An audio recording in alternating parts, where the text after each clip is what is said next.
Hi, welcome to healthy homemade cooking. இன்றைக்கி நம்ம பார்க்க போகிறது ஒரு சூனியக்காரியோட கதையை தான் பார்க்க போகிறோம். இது ஒரு அழகான தேவதைகள் வாழும் அரண்மனை. எல்லா தேவதைகளும் இந்த அரண்மனையில் தான் வாழ்ந்துட்டு இருந்தாங்க. இவங்க தான் தேவதையின் இளவரசி சந்தியா. சந்தியா எல்லாத்துக்கும் உதவி செய்யும் குணம் படைச்சவங்க. இவங்க தான் சூனியக்காரி லதா, இந்த கதையோட வில்லி. வாங்க இப்போ கதைக்குள்ளே போகலாம். இந்த சந்தியா மாதிரி நானும் ரொம்ப அழகா மாறணும். என்னோட தோற்றத்தையும் சந்தியா மாதிரியே ரொம்ப அழகா மாத்திக்கணும். அவ தோற்றத்தை மாத்துறதுக்காக சூனியக்காரி தலைவியை பார்க்கறதுக்கு போறா. என்னோட வணக்கத்தை ஏத்துக்கோங்க சூனிய தேசத்தின் தலைவியே. என்னாலதான் ரொம்ப ஆச்சு உன்னை பார்த்து. எப்படி இருக்கிற? நான் நல்லா இருக்கேன். உங்ககிட்ட ஒரு உதவி கேட்டு வந்திருக்கேன்.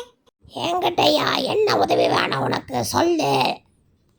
நானும் தேவதை சந்தியா மாதிரியே ரொம்ப ரொம்ப அழகா மாறணும். என்னோட உடல் தோற்றமும் ரொம்ப ரொம்ப அழகா மாறணும். அதுக்கு என்ன பண்ணணும்னு நீங்க சொல்லுங்க. உனக்கு எதுக்கு இந்த விபரீத ஆசை? இந்த உடல் நம்மளுக்கு இயற்கையால கொடுக்கப்பட்டது. இப்படிதான் இருக்கணும். நம்ம அவங்களாக மாற முடியாது, மாறவும் கூடாது. சூனிய தேசத்தின் இளவரசி இப்படி சொல்லுவாங்க நான் எதிர்பார்க்கல. லதா, இயற்கை நமக்கு கொடுக்கப்பட்ட உருவம் இதுதான். அதை மீறி நம்ம பண்ணினா அது தப்பா, நம்ம உயிருக்கே ஆபத்தா முடியும். சூனிய தேசத்தோட இளவரசி நீங்க. உங்களால முடியாதது எதுவுமே இல்ல. இருந்தும் நீங்க எப்படி பேசுறீங்களே? இளவரசி, நானே இப்படி பேசுறேன்னா அதுக்கு பின்னாடி எவ்வளவு விபரீதம் இருக்கும் நீ நினைச்சு பாரு. நம்மலாம் சூனியக்காரங்க. நம்மளால முடியாதது ஏதாவது இருக்கா? சொல்லுங்க. ஆமா, நம்ம எல்லாரும் சூனியக்காரங்க தான். நமக்கு சக்தி அதிகம்தான். ஆனா ஒரு லிமிட் இருக்கு. அதை தாண்டி நம்ம போகவும் முடியாது, போகவும் கூடாது. எனக்கு அதெல்லாம் தெரியாது. ஆனா நான் அழகா மாறணும். நான் என்ன சொன்னாலும் நீ புரிஞ்சுக்கிற மாதிரி எனக்கு தெரியல. உன்னோட உருவத்தை நீ மாற்றணுங்கிற முடிவை நீ எடுத்துட்ட. உன்னோட பிடிவாதத்தை என்னால் மாற்ற முடியல. ஆனால் ஒன்று மட்டும் தெரிஞ்சுக்க, நீ பிடிக்கிற பிடிவாதம் உன் உயிருக்கே ஆபத்தாக வந்து முடியும். அதை தெரிஞ்சுக்க. இளவரசி, நான் எதையும் சந்திக்க தயாரா இருக்கேன். எனக்கு என்னோட உருவத்தை மாத்தணும். தேவதை சந்தியாகிட்ட அற்புதமான மாணிக்கக்கல் இருக்குது. அது பாம்புகளால் பாதுகாக்கப்பட்டு வருது. அதை நீ உன்வசப்படுத்திக்கிட்டீன்னா நீ கேட்குறதெல்லாம் கிடைக்கும். அப்படின்னா சரி, நான் தேவதை சந்தியா கிட்ட இருந்து அந்த அந்த அற்புதமான மாணிக்கக்கல்லை எடுக்க போறேன் அப்படின்னு சொல்லிட்டு இந்த சூனியக்காரியில தான் தேவதையோட அரண்மனைக்கு போக ஸ்டார்ட் பண்ணிருச்சு. இது எப்படியோ தேவதை சந்தியாவோட தோழி மலர்விழிக்கு தெரிய வந்து எல்லா விஷயங்களையும் தேவதை சந்தியா கிட்ட சொன்னாங்க. தேவதை சந்தியா காவலாளியை கூப்பிட்டு மாணிக்கக்கல் இருக்கிற இடத்த பாதுகாப்பு நல்லா பலப்படுத்த சொன்னாங்க. மற்ற தெய்வக்கன்னிகளையும் பாதுகாப்பாக இருக்க சொன்னாங்க. அந்த நேரத்தில் சூனியக்காரி ரத்த காட்டேரிகளையெல்லாம் கூட்டிகிட்டு அரண்மனையை நோக்கி வந்துட்டு இருந்தா. தேவதை சந்தியா, நான் சொல்றத நல்லா கேட்டுக்க.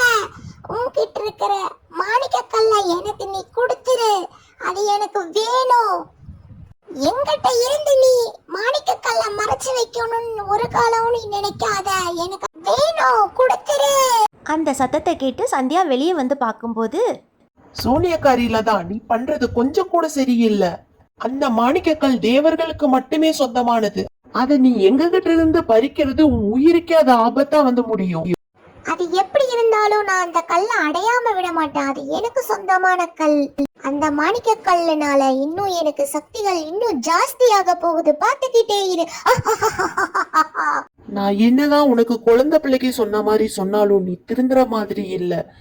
இப்படி தேவி சந்தியா சொல்றதையும் கேட்காத சூனியக்காரியிலதா ரத்த காட்டேரிகிட்ட இந்த தேவர்கள் வாழும் கோட்டையை வந்து அழிக்கிறதுக்கு உத்தரவு போடுறா. அதே மாதிரி ரத்த கட்டேரிகளும் கோட்டையை அழிக்குது. ஆனால் அதனால் அழிக்க முடியல.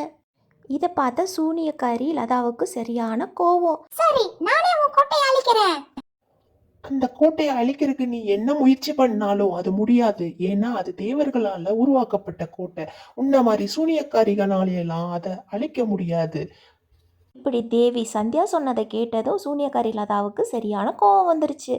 ரத்த காட்டேரிகிட்ட உத்தரவு போடுறா, அங்கே இருக்கும் வீரர்கள் கூட சண்டை போட சொல்லி. அதே மாதிரி இரத்த காட்டேரிகளும் அவங்க கூட வாக்குவாதத்தில் ஈடுபட்டு சண்டை போடுறாங்க. அதே நேரத்தில் இவங்க 2 பேரும் சண்டை போட்டுக்கிறாங்க. தேவி சந்தியாவுக்கும் சூனியக்காரி லதாவுக்கும் வெகு நேரமாக சண்டை நடந்துட்டு இருக்குது.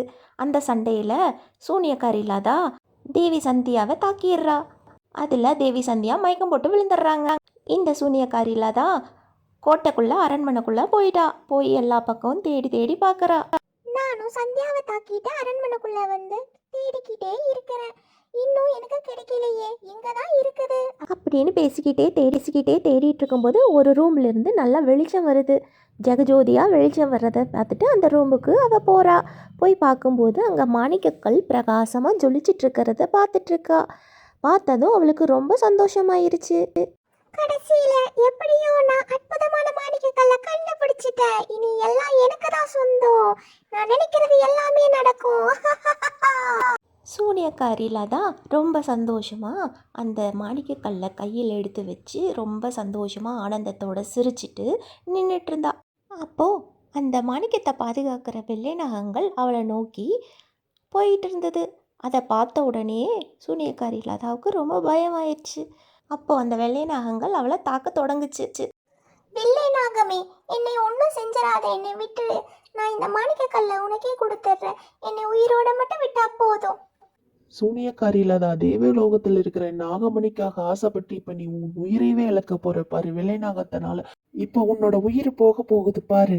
வெள்ளை நாகங்கள் அவளை கொத்துனதுனால அந்த விஷம் தலைக்கு ஏறி லதா இறந்துடுறா. மாணிக்கக்கல் மீண்டும் இருந்த இடத்துலையே வைக்கப்படுது. அதை வெள்ளை நாகங்கள் பாதுகாக்குது.